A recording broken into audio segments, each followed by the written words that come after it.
You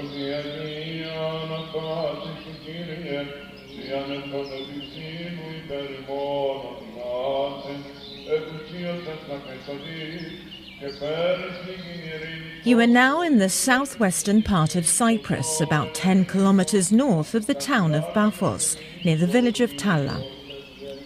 Amidst this remote and rugged, yet beautiful and serene landscape, in 1159, Saint Neophytos found the ideal dwelling, where he would wholly dedicate his life to God.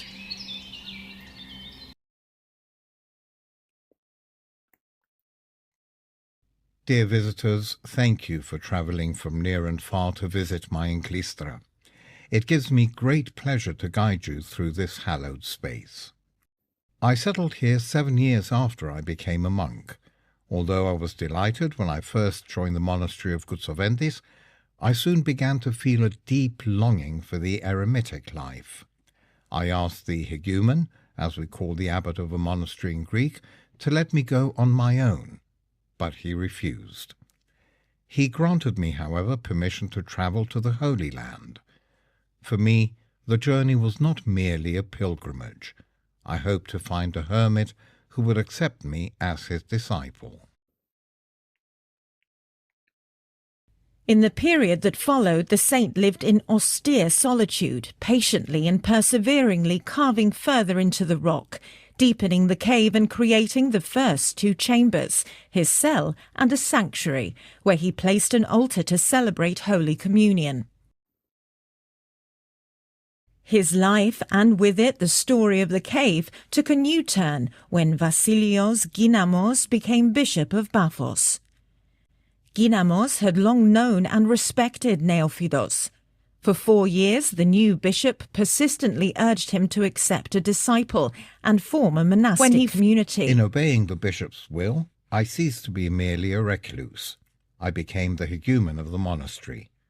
The newly arrived monks began carving cells, storerooms, and other essential chambers into the rocky mountainside next to the Enklistra, as well as a refectory behind my cell. The most distinctive feature of the sanctuary is the striking variation in ceiling heights. At the centre, the low rock displays an oversized image of Christ Bandogrador from the Enklistra's 3rd decorative phase. To the west and east are 2 bays, with the eastern rising steeply to a significantly higher curved pinnacle. Directly below is the holy altar, made of rock slabs. Here, before a wooden cross, the Holy Communion was celebrated. The east wall has small arched windows that let light into the dark cave. You can also see alcoves, as in other parts of the Enklistra, used for placing objects and books. The concave west wall shows 7 life-size monastic saints, while above the north door is Christ Emmanuel amidst the scene of the Annunciation. Please enter and see my first and final dwelling. After deepening the cave, I stopped at this point. I placed flat stone slabs to make a bed and a small desk.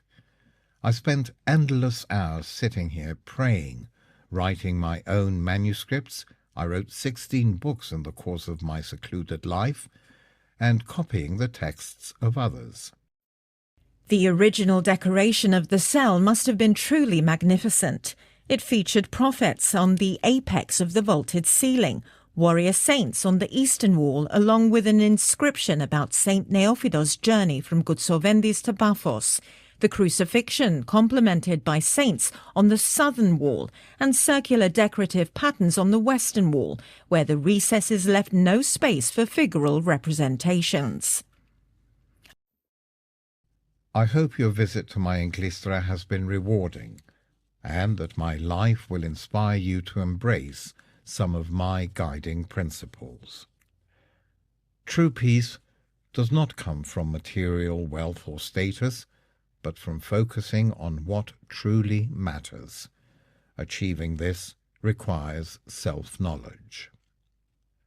Pause, reflect, discover what brings you joy and fulfillment, and stay true to yourself even if you have to stand alone.